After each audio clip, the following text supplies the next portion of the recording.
All right, welcome to another episode of Future Money, where we talk about the investments of the future. That would make us money. Please remember that nothing we say here should be taken as personal advice. The conversation is for entertainment purposes only. If you have questions about your financial situation, please talk to a licensed financial advisor. Yeah, nice to be back again. We have a very special guest today. Yeah, I'm really thrilled. I think we could not have imagined a better guest with what's going on right now. We have today, we have our basically guest from Global X, Dr. Scott Helfstein, right? Am I saying that right, Scott? You got it. I got it. Nice. Dr. Helfstein, PhD. All around, Yeah, I think Scott is like where West Point meets Wall Street, basically. I'll read a little bio here just to kind of tell our listeners here. But you're basically a market strategist and a national security insider with a huge academic background. You're currently the co-chair of the Business and Security Roundtable at Fordham Center for National Security and a fellow at Auburn's Center for Cyber and Homeland Security. And also, you taught cadets at West Point to think critically about terrorism and economics. So really an awesome background. You're one of the lead strategists at Global X. So you have a huge background in thematic investing from Global X, but also Morgan Stanley and ProShares. So really kind of an all-around background, Scott. So we're excited to have you today. Absolutely. Is there anything we left out, Scott? Just I feel like that's about as good an intro as right there. I was like, that's a pretty awesome resume right there. So Scott, thank you so much for being with us. Obviously, we got a few geopolitical things going on in the world right now. So I think it's a great and opportune time to talk to you about, some of the stuff that's going on, just as a reintroduction to Global X, because we've had people from Global X on before. But Global X is really big in thematic investing. They've been great partners of ours. Yep. They have great, like some of the best research in the industry, in our opinion. Yeah. We read a lot of it. Yeah. And we'll talk about some of the thematic investing and Global X is basically an ETF provider. So you guys really allow us access to different markets and different themes in the markets. So with that being said, let's get into it. Like let's start with the hard questions. Obviously, the Middle East. What do you think is going on, Scott? Well, I want to say, like, obviously we know the players. Is it different this time? I feel like we always, there's always tensions in the Middle East. Obviously this one is significant. Yeah. What's different this time? Like what do you see from your background? Like, what are you seeing right now? So I do think this is a little bit different. The Trump administration, from what I can gather, gave Iran 5 tries to come to the table, and we're inviting them for a 6th. But meanwhile, I think what's not discussed as much is towards the end of the Biden administration and then into the Trump administration, Iran made more progress in its nuclear program. It essentially was operating as though it was unchecked, in some ways because the Biden administration let it go. And then I think there was an expectation that an incoming Trump administration was going to take a harder line, and obviously, had already essentially ended the original agreement that the U.S. had made with Iran in the first place. And you can argue whether or not Obama and Kerry, made a good deal, or perhaps there were some gaps. And so I think Israel looked at this situation, and actually ever since the pager Hezbollah situation, where they obviously spent a long time putting that operation into plan. Yeah. I think that Israel has felt like they have had an intelligence window that they've been able to take advantage of, and simply said, this is now for us gotten too far. In the U.S., you you had your opportunity. You tried to get the nuclear material off grounds. You offered to move it to Russia, to China, to somebody that would be familiar and perhaps comfortable for Iran. And that just didn't, right? The Iranians didn't take the opportunity to do that and decommission. Yeah, I would love to talk about the intelligence kind of supremacy of Israel, because it's really fascinating what they've done. But do you think, first of all, did Israel think that Iran was getting much closer to having a nuclear weapon? And we know that's obviously not a non-starter for anybody. Like, do we think that they thought that they're much, much closer, and as a result, they needed to attack? I do think that there was probably a belief that the program was getting closer than they were comfortable with, right? And this is and this isn't the first time, right? And in prior instances, they have carried out limited strikes, or there was that instance with the cyber incident that we can easily lose sight of. But there have been attempts in the past to make sure that the situation was limited. And I think the sentiment was the Trump administration really did what they could to try and reach some sort of agreement. And there was just a frustration. I mean, Iran has always been kind of buying time and lying about like what they are and what they want and so forth, So I think maybe there is an opportunistic kind of view there from Israel. Yeah, I mean, Israel has said, like, we're just not going to allow this to happen. And you can make the argument whether, a year ago would have been the right time, or now would have been the right time, or next year would have been the right time. But frankly, I think it's just a question of like, we got to do this before it's too late. And the rest of the world, a lot of times when Israel does stuff, the rest of the world does not like it. It seems like most of the world is kind of like, yeah, all right.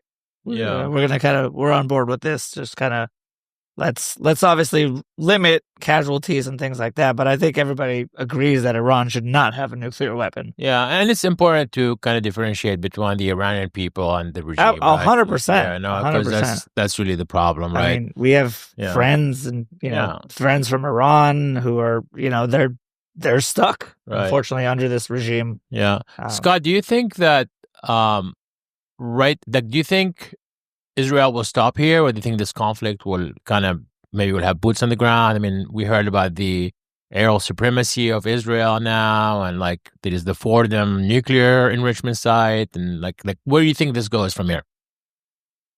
Well, I do think the U.S. is probably trying to evaluate whether this is opening up the potential for regime change. I'm not sure that it is.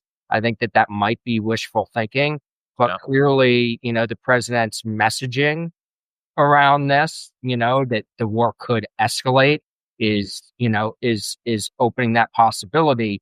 When you were saying, should they have done this a year ago, right? Carried out a strike. Should it be next year? Well, a year ago, they had their hands pretty full. Right. Yeah. And, I think it's simply because... You're referring to October 7, right? I think he's referring to the fact that they were dealing with Gaza and with Lebanon and Syria and Iran and negotiating. Negotiating to try and get the hostages back, to try and end hostilities. So when you're carrying out military operations, plus you're negotiating and you're dealing with Hamas and Hezbollah, there were a lot of factors at play. I think that they finally got a little bit of a strategic window. And interestingly enough, I also think over the last few months that Saudi Arabia has actually been underwriting global energy. And so the market volatility around this event, you would expect to be much higher. Sure. There are so many other news stories that have rocked the markets, the dropping consumer sentiment. And all of a sudden, the number we saw like 2 months ago, when it was second lowest ever, and market volatility just shoots up. And all of a sudden, you've got a air power carrying out an attack on nuclear facilities halfway around the world. The market is kind of saying, Yeah, whatever. I'm glad you went there because obviously Iran is one of the largest contributors to OPEC, right? So a huge producer and the current leader of OPEC this year is actually an Iranian. Okay. They don't really sell much oil to Europe or the Western world per se, but most of it goes to China and Southeast Asia. I looked, right. So why do you think is the markets are just not they're not reacting? And by the way, this is what we tell our clients: don't overreact because you don't know what the markets are going to do in these conflicts, right? But why do you think that is? So I think in this case, what was it, a month ago, 6 weeks ago, something along those lines, Saudi Arabia came out and said, hey, we're going to put 4 million extra barrels of oil into the marketplace at a time where oil prices were already reasonably low. And so, I think essentially when I use the phrase Saudi Arabia is underwriting in a sense, they are underwriting. They've opened up the possibility that there could be regional turbulence. And that's okay. Because right now, to your point, China's buying Iranian oil. They're also buying Russian oil. And so that is where those resources are going. They are selling probably at a discount to the market, shall we say. And so adding the extra barrels, a couple months ago was basically saying, well, we can at least provide stability to the part of the market that is trading. To the part of the market that is selling, but not trading at off market prices. Right. Aren't you worried about the Strait of Hormuz, where basically 25% of all oil kind of goes through? Isn't that when Iran is right there, right? Well, I mean, that continues to remain a choke point. That's the whole concept behind the Iranian fast boats and whether they can use cheaper, lighter technologies to be able to present a threat to, U.S. ships, which have largely maintained the openness of the strait and, the flow of energy out of the region. Right. Yeah, I think basically that's what's keeping oil prices normalized, right? Is the strait is currently just fine. The question is does Iran try to attack interest there, or are they just too bogged down? They can't deal with it right now, or the Houthi rebels. Yeah. That kind of stuff starts to happen. Obviously, we'll probably see an impact on oil prices if that happens. Totally. So it's at the end of the day, it's really about oil and supply of oil, basically. That's really what I think that's the big one. And even Israel hit the gas fields and that kind of stuff, and that was primarily fields that supply Iran itself and not ones that are exported. And I think they were very careful to do that. Yeah. Do you think there is a message there with Israel not hitting the infrastructure and really trying to target only the military leaders or some of the nuclear scientists and things like that? I do think they were trying to be surgical to prevent escalation further. Plus, as you guys said at the outset, right, Israel often gets accused globally when it takes actions to defend itself. So it is a politically very tricky situation where they are trying to eliminate strategic assets while preventing escalation and also trying to maintain at least some degree of support from the international community. That is a very, very thin line to be walking. Yeah. And we saw a cyber attack on them also. I think it was yesterday, a cyber attack on Iran. So I think other than oil, I think maybe let's talk about some some themes that kind of come with. Again, I was so excited to talk to you today, Scott. Obviously, with everything that's going on and all these changes, but defense tech has been a really, really kind of the front lines here, right? You see what Israel has done with drones. You've seen that in Ukraine, right? Yeah. You've seen companies here like Palantir or Anduril or I want to talk about Palantir in a second because I need to talk about Palantir. Ayal is bitter because he didn't buy it. I'm a little bit bitter because I didn't buy it. That's true.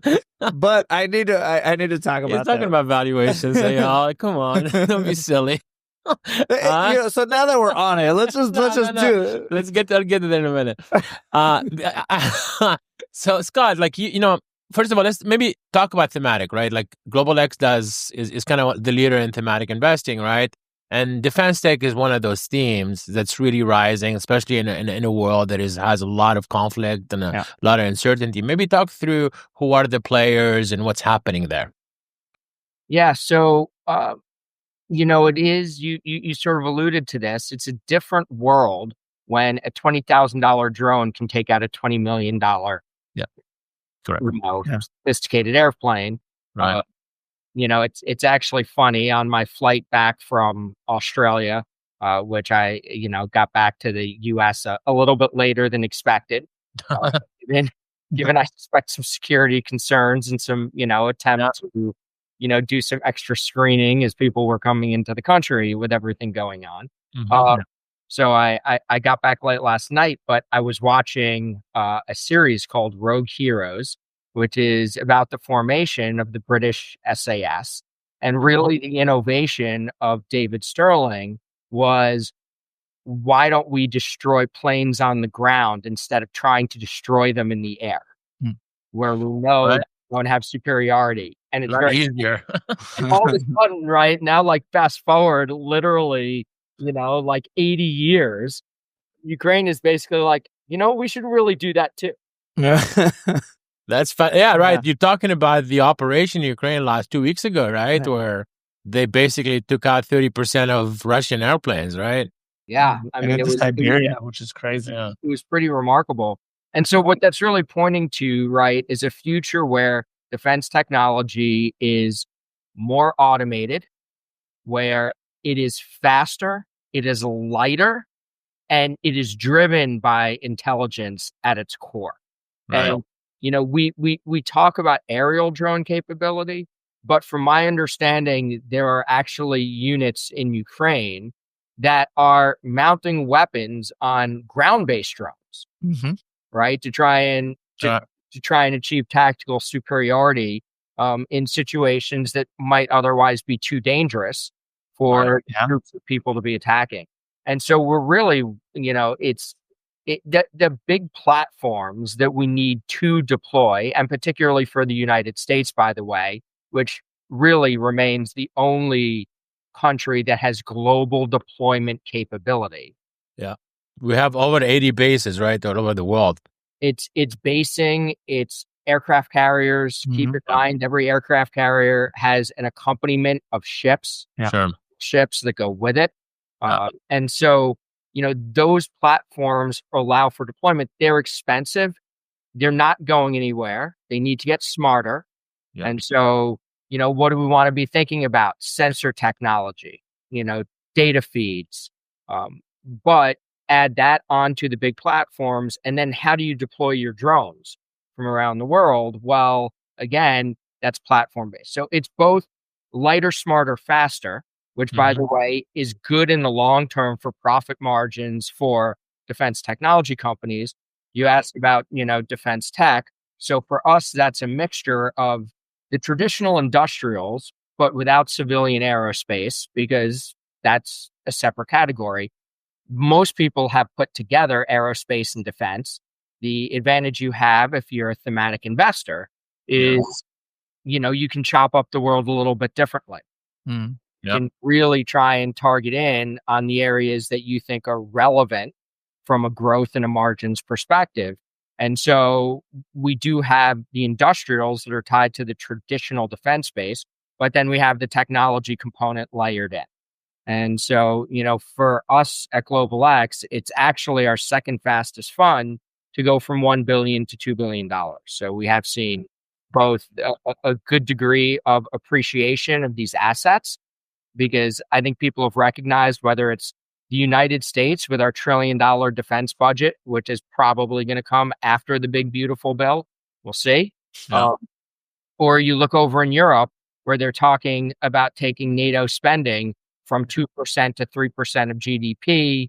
Germany is talking about actually moving from austerity into, borrowing money to spend on technology. So you add all those things together, the U.S. spent about 840 billion last year. So if we take that to $1 trillion, and Europe, which spends, I think it's around 600, right, and goes from 2 to 3% of GDP, you're talking about $200 or $300 billion of incremental spending between the U.S. and close allies. Yeah. And this is not, I mean, I have to say this because this is not just about war profiteering. This is just strategically, a lot of these defense systems have to be upgraded just for protection. Yeah, there's no question. And again, we're seeing how these different technologies work and present a threat. And so it includes both adding new capabilities, but also reinforcing and securing those older legacy platforms at the same time. Yeah, and I know people like, I think you mentioned the traditional industrial companies. I assume you mean companies like Lockheed Martin and, Northrop and things like that. And I think people do see this as like profiting from war machine. Right. And listen, to some extent, there's always going to be that. Sure, There's always going to be, warmongering from other companies. But if you don't upgrade your defense, you're doomed essentially, because this is a new world we live in, and just having planes and the same technology from before is just not going to cut it anymore. Yeah, I think, listen, Scott just mentioned it, right? Like I talked to my friends in Europe and family members there, and you have a war on literally on your borders, on like a few hundred miles, right? Yeah. So you got to spend more on NATO, right? So we have the Middle East. We have the war in Europe and Ukraine. China just decided they're going to flex their muscles in the Pacific, whether that happens or anything. And you got India and Pakistan, trading gunfire back and forth. So, I mean, it feels like this is a time where defense spending has got to ratchet up, continue to ratchet up. And so, we have your, traditional companies like you mentioned. I know you mentioned drone technologies. Before you move on with drones, because it's fascinating what's happened in Ukraine. It's fascinating what happened in with Israel and Iran, who built drones within Iran. Apparently, most drones are made in China. And correct me if I'm wrong, right? Like China is kind of the leader in drone technology. Is that a problem? China's the leader in a lot of production. So. Yeah. You can knock the Trump administration if you would like, but the last time the U.S. saw a bump in its domestic manufacturing was in 2016, 17, 18, after being stagnant for a long time, which is probably tied to it's probably tied to the tariffs that were put in place in the first case. And I know I don't want to hop necessarily from defense to tariffs too quickly, but part of the goal of tariffs and onshoring, the rewiring of the global economy, is partially intended to address some of these broader strategic weaknesses that have opened up. And I mean, you were talking about it, many places you can look around the world, but if you go back to Sun Tzu and Clausewitz, if you want peace, prepare for war. Yeah, it's a good point. Absolutely. So wait, am I not going to get a chance to talk about Palantir? Oh, yeah, that's right. Sorry. I need to talk about Palantir. I need it. And yes, like I said, so Palantir I'm a little bitter. Is a defense tech company. Let me introduce it. It's a defense tech company that is trading at absurd valuation. Yeah, it's a defense tech company. It's got a lot of buzzwords: AI, cyber, autonomy, enterprise, autonomy, data, big data, right? Am I getting that, Scott? That's the big buzzwords. You've got a lot of it right there. Yeah. There are a lot of buzzwords. It is like buzzword bingo, right? And most of us don't actually know what they do. We just know they have some of these buzzwords. I've never seen a stock at a valuation like, let's say, save for the late 90s before the dot-com bubble. And we're not talking about a company that's a startup that's trading at an obscene valuation, but we're talking about a company that's now worth $340 billion. Yeah, 323, yeah. Trading at 105 times sales. Yeah. For those of you, I remember in 2012 we were going to buy Netflix, and we didn't want to buy it because it was 12 times sales. Yeah, because it felt too expensive. They do $3 billion in revenue, and they're trading at $300 billion, basically. So, can you explain what this feverish buying of Palantir and kind of what's happened over the last 3 years, really, with this company? So let me, full disclosure, I am not an equity analyst. Okay. I don't cover the stock in that sense. I will also disclose that I own Palantir. Okay. Myself. Thank you. So Another person. I do not. I'm sorry. I don't. I know. I'm very upset. So here's the way that I think about it, and perhaps this is right, perhaps it's not. I first encountered them when I was the research director for the Army's Combating Terrorism Center, and they offered to let us use the service. At the time, it was a project that is now public that involved using captured battlefield documents. And so we got a series of things that could be analyzed from a network perspective. And so I want to say the first time I used the software really saw it, was something between 2010 and 2012. Okay. And what they really had done, and it's a capability that the government needed in terms of targeting and manhunting, and that was an area that I had done some academic research on. And it did things like combine cell phone numbers to maps and cell service and bank accounts and known affiliates. So it took data and smushed it down, right? That would have been very disparate, very time consuming in order to connect. And it made that easy. And for intelligence purposes within the government, that made a ton of sense. The challenge with it, even early on, was that even that process was labor intensive, because you essentially had to tell it what characteristics do you want to flag in a document, right? So you could look somebody up and all of a sudden you would get, not just their bank account, their phone number, it would be any document that we had ever seized that was tied to them was sitting behind it and that you could access. So remarkable search capability. But then you think about the fact you need to manually input every single person's name, right? And every single bank account number. In a world that we are now living in of large language models, and so think of ChatGPT, we can now use statistical algorithms and AI capabilities to simplify the process of that tag, or of creating what would be a massive list of tags. And now we can tell an algorithm, go figure out everything that might be relevant in these 50,000, 100,000 pages of documents. Yeah. That to me is the innovation of what Palantir, they already had this capability to essentially smush, flatten, and make relevant your data.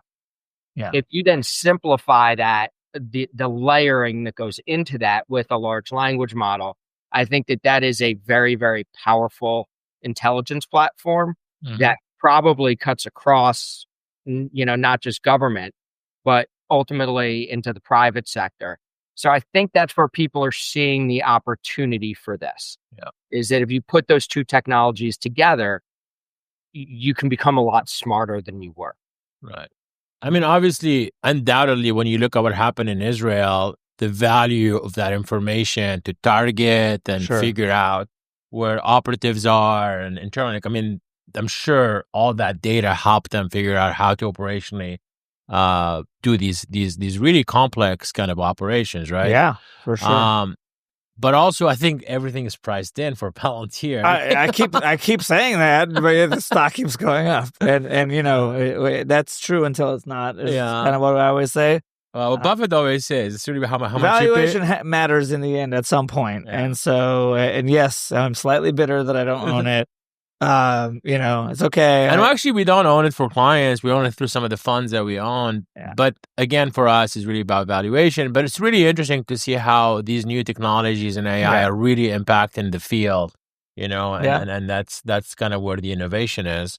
Yeah. So let's talk about some other like technologies. Like what like you guys are in the sort of thematic business, and I think a lot of times that means thinking about things differently than your traditional. Before you move there, I think you brought some really good question in the notes, which is, you kind of across the board, you do AI, cybersecurity, digital infrastructure, and you kind of think through that. Yeah.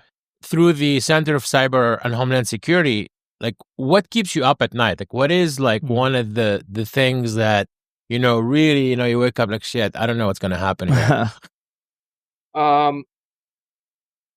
So the thesis that I've had for a while, and we wrote about this last year, is that the information age is over and the automation age is here. And what I mean by that is the technology of the information age informed decision making, right? Yep. Made us smarter. Yep. And it's the platforms that we all think about. We used Apple to access the internet. It was fairly useless up until Alta Vista and eventually Google figured out how to search it to give us sometimes what we want. Yeah. Microsoft became, Office became the content creation platform. And then Meta was the way that we shared it. And then when we stopped working, we all just jumped on Netflix because that was the easiest thing to do. So, if we think about that information, that process, again, I'll use the phrase informed decisions. The technology of the automation age, which I would argue actually started at about 2020, makes the decisions for us. Yep. And so in that world, the security demands for ensuring two pieces of the puzzle work and are not compromised is tremendously important. And what do I mean by that? There is the algorithm that is making the decision, and then there is the data that it is leveraging. Yeah. Right? Ensuring the integrity of both of those platforms becomes ever more important in a world where we are letting robots do more and more. Yeah. Right. RoboCop? Yeah, I mean, I was thinking more like Terminator than anything else, right? And I joke maybe the Jetsons. Maybe the Jetsons. Maybe the Jetsons. A little bit lighter. But I joked because I do remember the exact day we bought NVIDIA, and it was after the CES address by Jensen Huang in 2016. And I made the joke. I'm like, if we were in the Terminator, this is that moment. This is the John Connor moment right now. Where this is starting to happen. But I think it's a great, this is a great piggyback into the automation discussion because, we're at the beginning of this phase, right? We're still sort of just learning how large language models work and how we can use them and all this kind of stuff. How far are we from true automation where robots are making these decisions and we're just kind of on a good case scenario, our lives are much better and we can do a lot more things. In a bad case scenario, where we kind of losing a little bit of control as the human species. Well, I mean, I would argue that it's happening already. When you have Waymo operating in 5 cities and expanding to another 4, I believe, over the course of this year. And, when you start putting self-driving cars out there, the robots are making the decisions. That's fair. Right? Yeah. And so, look, the joke that I've made for a long time is John Deere got there first. Right? It's a lot. With the tractors? Yeah. Right? Yeah, they revolutionized the agrarian society to an industrial society. They are driving all over middle America 24 hours a day with nobody in them. And it was an easier algorithmic problem to solve because you're not really worried about, the 40-year-old jumping out into the street to chase a soccer ball. Yeah. When you're in the middle of a corn. Nonetheless, what they have then done where these things are, seeding sampling, taking data observations, harvesting, all right, capable of doing all of it at the same time. And so, and those decisions are feeding back into an information system that is providing advice. Yeah, that's fair.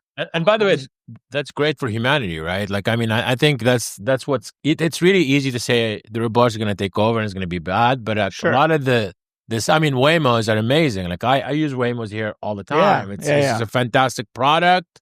I feel safe already. I don't know how, but I do. Yeah, I mean, it obviously, it's most driving conditions, most accidents are human error. And like that's data, right? So if you remove human error, you're much less likely to do that. So I just want to know how I'm going to get my robot to do all my house chores. According to Elon, next year. According to Elon, it's every year. That's not this. Well, year. That's Rosie. So now we're back. We're back to the Jetsons. Yeah. I mean, like everybody, even my wife will. I'll be talking up automation and robotics, and she's like, "So when do you actually like bring home the thing that is going to be helpful?" And but meanwhile, I grew up in Suffolk County, Long Island, so that's about an area that's an hour and a half, give or take, east of New York City, which is where I am now. But so I grew up out there, and they opened a conveyor belt sushi place by the mall. Now, for the record, I was a little bit more comfortable eating conveyor belt sushi in Osaka, in the first one that was ever opened. But my kids really wanted to go to conveyor belt sushi near their grandmother's house. And so we went and we put in our order and for drinks, and it came by a robot. Yeah. And so, there you go. This is already happening. Yeah. It's a use case where the algorithm is not that tough to design. There is a fixed roadmap. Tables have fixed numbers. Sure. And so as long as this robot doesn't, go over your feet and drop everything all the time, it's going to work pretty well. And if you do walk up to it, right, it's got a sensor, it recognizes, it stops. Yeah. So I think we are seeing these technologies, and for me, that's actually the thing that I get really excited about. It's not even the use cases around, AI and Amazon and Apple and Google. I'm sure they will continue to be dominant players. They're amazing capitalist machines. But I think what's really most fascinating about this is all the places that we don't expect it, and it's going to pop up. Yeah. I love this segue because AI is part of our theme as a firm, as an investment theme. It's been like this since 2016 or so. But now when you look ahead, right, as the infrastructure players, the NVIDIAs, the Amazon, those guys, and everyone knows about them, they're probably going to be winners and so forth. Next is usually the application layer, right? Like who's using AI, right? Do you think that's going to be some new tech companies that we haven't heard about, or is it some of the older companies that are just using some of these new technologies to better optimize their operations, or is it both? Like, what as a thematic investor, what are you guys looking at? I think it is both. I think you don't want to discount the incumbent players. They have tremendous amounts of resources, and they are building themselves into the infrastructure. Yep. Essentially, the amount of money that, for example, Microsoft is spending on the build out for Azure, Amazon is spending on AWS, they're effectively, we're talking at what, $250 billion of spend, and that follows last year where they spent $200 billion. They're basically saying our platforms that we had that came about during the information age might continue to be dominant, but we're not sure. Yeah. And so in the meantime, what we do have is these major cash piles, and we can at least make ourselves the utilities of the future. Yeah. And that doesn't sound great, except for the fact if you're a data utility, you look at, for example, digital infrastructure and data centers, and their margins are really, really high relative to, the rest of the market. I want to say, it's amazing that the S&P is pushing 13% margins, from the past earnings season, but you're talking about digital infrastructure companies that are pushing 20% margins. Yeah.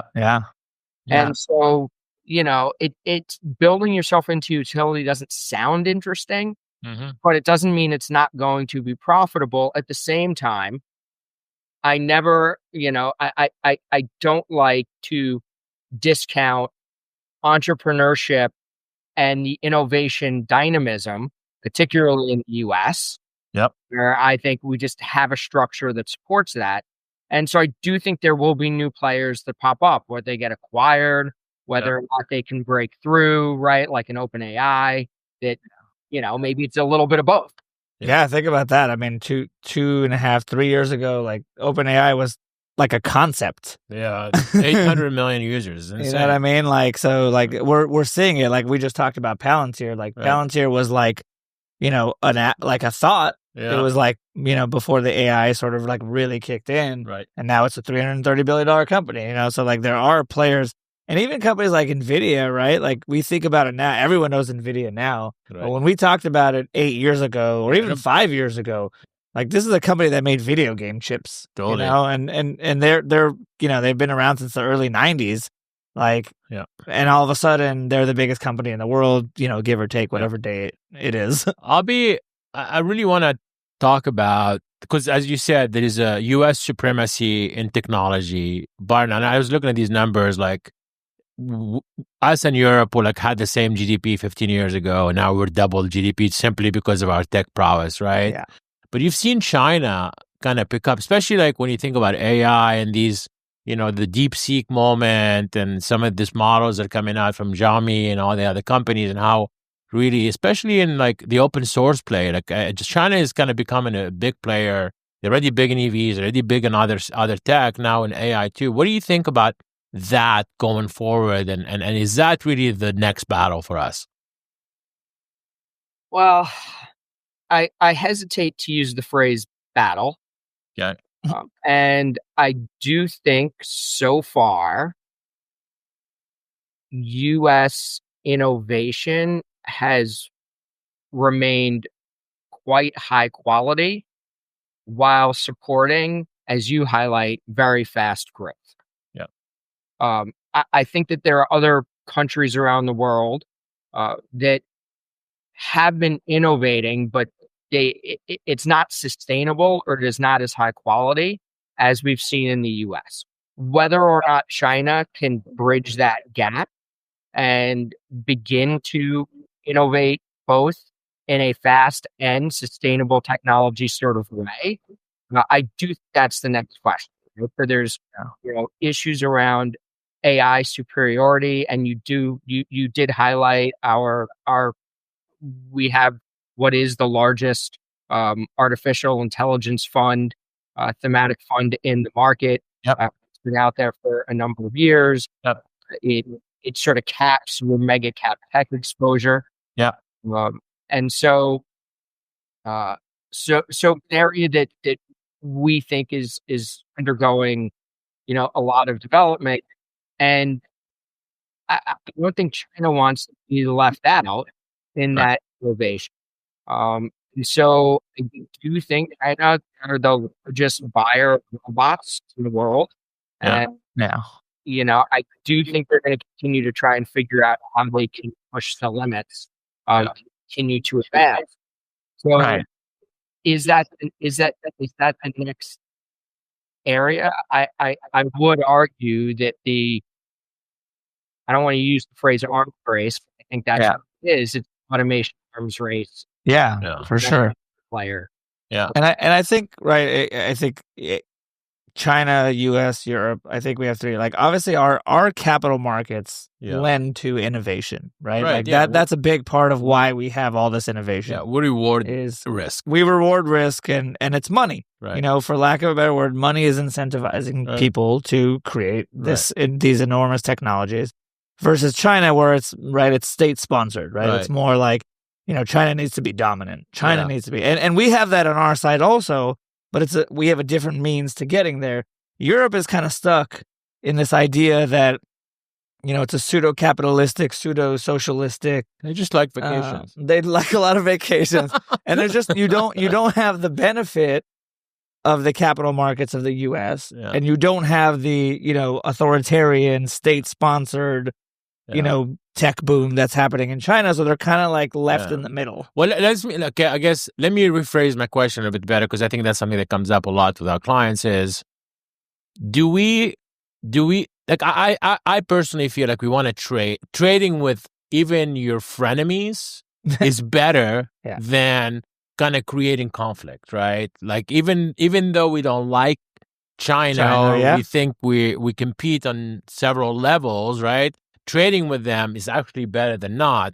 Are you in the camp and say that we should cut them out from the NVIDIA chips and access to our, technologies and so forth, because they just, someone has to win the AI race, even though we say it's an existential technology and China is going to have it. They have half of the AI researchers in the world. Yeah. It's one of those things where it goes back to that Cold War mindset of containment. Yeah. And the question we should be asking ourselves is, do we want to invest in containment or do we want to invest in innovation? Yeah. Maybe we can do both. Yeah. But if we're going to choose one, I would rather invest in innovation. I would rather stay ahead to take advantage of, as you point out, those unique structures that will reward risk and that encourage people to, to push forward, push boundaries. So I would rather stay ahead that way. And I would see, more government-oriented research. I would love to see, for example, a government-sponsored public data pool, or perhaps something that's blockchain-oriented, where you get a certain amount of access based on how much data you put into it. Right? There's lots of different structures that you could use potentially. But I would like to see us make those investments rather than simply saying, China, you can't have those chips. Yeah, and I think that it's analogous kind of to the Cold War, right? Like, we ended up winning the Cold War, the U.S. did, not because we fought in Vietnam or North and South Korea or South America, but we out-innovated and we out-produced them as a nation. Yeah. I love how you framed that, Scott. Honestly, like, I'd rather invest in our innovation and bet on us than try to contain it. Yeah. Because of your involvement with all these think tanks and kind of these government agencies and so forth, are you seeing that happening? We've seen it with fits and starts, unfortunately. I was a big supporter of the CHIPS Act. So $300 billion of public money that gets unlocked through $300 billion of matching private funds, i.e., hey, companies, go out and build these facilities because, most of our high-tech chips are coming out of Taiwan. Yeah. So that is a strategic weakness. So let's actually try and move these things onshore. So let's take some government money to incentivize you doing that, but you have to make the initial investment. And then if you do that, then you can get, we'll help to offset. That, to me, is good public policy. And just within, a few months of that bill coming out, you saw a whole series of tech firms, everything, from TSMC, so Taiwan Semiconductor, to Foxconn, talking about bringing production to the United States and opening facilities. Yeah. Largest construction crane in the world is building the Intel plant outside of Ohio. We just have to make sure they're still a company by the time they finish. Yeah. There's a separate question as to they've made some strategic decisions. Funny to think that it was Andy Grove who wrote the book "Only the Paranoid Survive." Yeah, that's fine. And it would seem he was right. The irony, right? Yeah, it's pretty ironic for sure. So, but nonetheless, I look at something like the CHIPS Act as the right way to encourage that onshore. But it took us years. It took years on something that was, quite frankly, to most people in the security community, a glaring issue. for our Yeah. right. And that's dead now, right? And that's what? That's dead now, right? The CHIPS Act? No, it's still in place. Yeah. Still in place. They haven't decided to They're pull just they're slow playing it. Slow playing it. Well, I think that one will be tricky. Yeah. So, if they want to, so far that has not been one of the proposed spending. It's been contentious because anytime one party gets something through, the other party wants to take aim at it. We certainly saw that with the Affordable Health Care Act. But so far, I think it's remained in place. And it's because, even what was the Republican opposition at the time understood that this is in our long-term interest. Yeah. Correct. Yeah. So I guess, can we still work together? Because it feels so tumultuous between both parties. Like every time someone comes up with an idea, doesn't matter if it's good or not from first principles, the other party will say it's bad, right? So that's, at the end of the day, that's problematic, I think. Well, certainly the lack of bipartisanship in the United States at this point is I find to be a little bit uncomfortable. I will say on critical areas like, for example, national defense, there tends to be among, for example, professional staff members in across the House and the Senate, there tends to be a lot more collaboration than people realize. So there are certainly hotbed issues that both parties try and take advantage of, but we don't want to lose sight of the fact that on many of the most important issues, we agree. There tends to be more alignment. It just doesn't make the news. It doesn't make the news, and I always say this to people, and I think obviously there is a lack of bipartisanship and a tendency towards sensationalism in our government now, but this isn't the first time it's happened in history, and it won't be the last, most likely. This is how we operate as a country and have for many years. We had many scenarios where we disagreed wholly as a country. People were spotting the Nixon era. They were spying on other people. That's a huge issue. Obviously, we had Civil War. We had all these things. It's just in our face all the time now, and it's the delivery mechanisms and how they're delivered, which makes us feel worse about it. I feel like. I mean, yes, totally agree with that, man. Totally agree with that. I want to leave. I mean, obviously, thank you for your insights. I didn't get the chance to talk about quantum computing. You really want to ask the question? It was going to be a brief time. We're fine. We could skip quantum computing. We're still early. I feel like we have 5 years until we can really talk about. I could talk to you for hours. My 16-year-old just actually built a pseudo quantum computer, where with the whole concept. I mean, it doesn't calculate it all, but the concept was just splitting it's like splitting the beam to be in two places at once. Yeah. And I'm a science nerd. What does your 16-year-old? Now I want to know what kind of genius you got operating over there. He's definitely the one people should be following. He posts on the internet about track shoes and about physics. Oh man, it sounds like my kind of kid, honestly. He's not on TikTok. Yeah, I love that because I'm a science nerd at heart. Yeah. So if you have a 30-second response, because I think we're obviously very, very early stages. That's easy. Of quantum 30 computing. Seconds on quantum computing. No. Nothing. Is there any actual real player in the quantum computing space now? I mean, look, you've got some folks like the Rigettis of the world out there. You've got your sort of qubits. Yeah, there are some players around the edges that are probably developing, but you've also got massive amounts of resources going into, for example, Google and their capability, right? And their sort of first, the first transformer, the continuing development of that. And so the way I think about it, for example, for a while, you remember we were talking about the metaverse? Yeah. And I always sort of scratch my head a little bit because while I love technology, I just believe that, the problem Web 3.0 has is it has to kill Web 2.0 to be successful. And we like Web 2.0, and we've spent the last 20 years getting it to do the things that we want and getting to be comfortable with it. So now all of a sudden, why am I putting on a virtual reality headset to walk into a McDonald's to order food and have it delivered when I can pop on the app, right?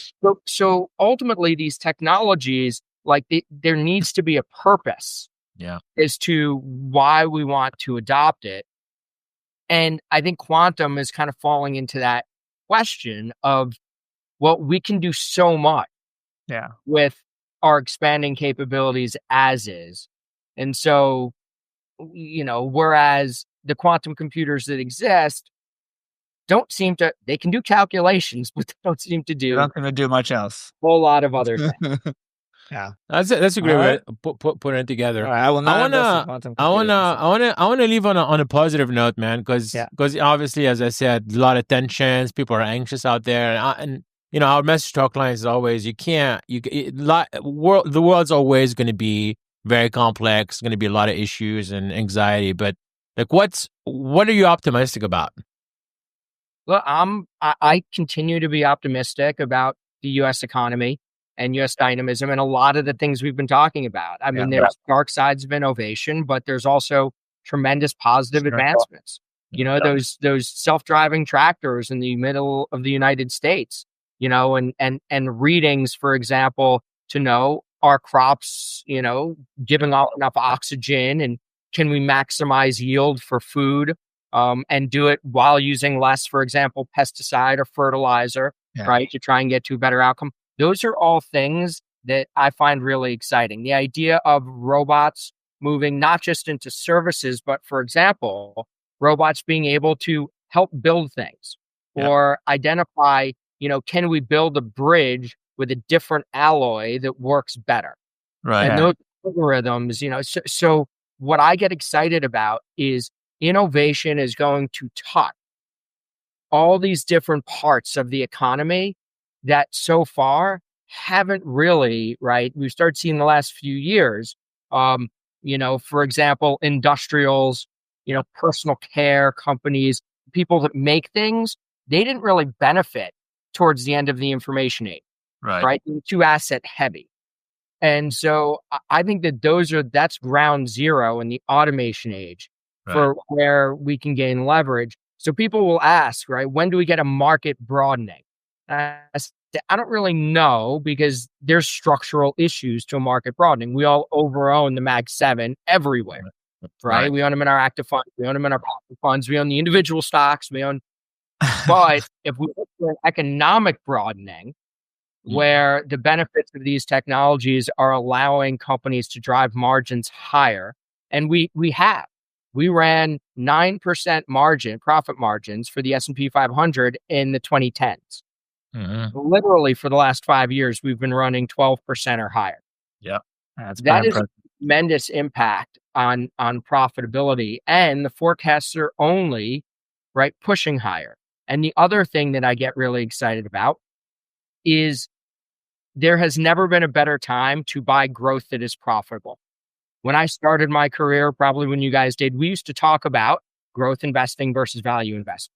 If you're a growth investor, you were willing to pay for faster revenue, but you generally had to make a sacrifice on profitability, right? The value investor, where you didn't pay up for the revenue, but you knew you had a steady stream.